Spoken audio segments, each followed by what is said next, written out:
Many boomer parents were raised in a cultural model where children were not treated as separate individuals. Children were seen as extensions of the family unit and as extensions of parental authority. Parenting was not primarily about guiding a child into independent adulthood.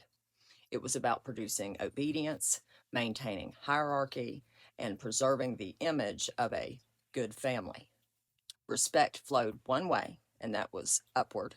The parent was the authority, and the child was expected to comply indefinitely. This model was reinforced by a culture that rewarded duty, conformity, and endurance over emotional awareness. Feelings were seen as indulgence, boundaries were seen as disrespect, privacy was seen as secrecy. And because many boomers were emotionally neglected themselves, they learned to equate control with care and compliance with love.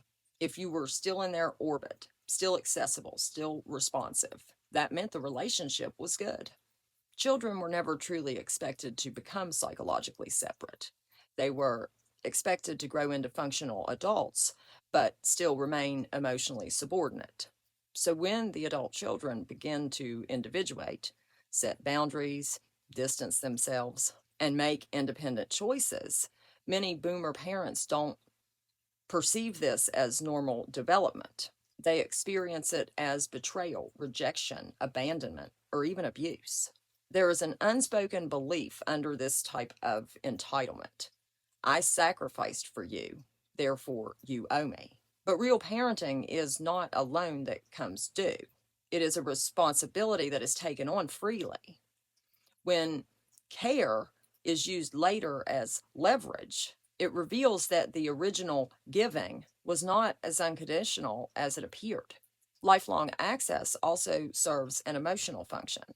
Many emotionally immature parents rely on their children for identity, regulation, meaning, or validation.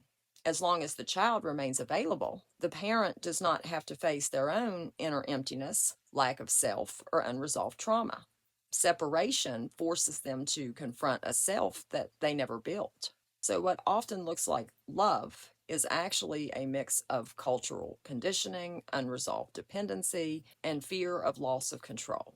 Healthy parents raise children to leave.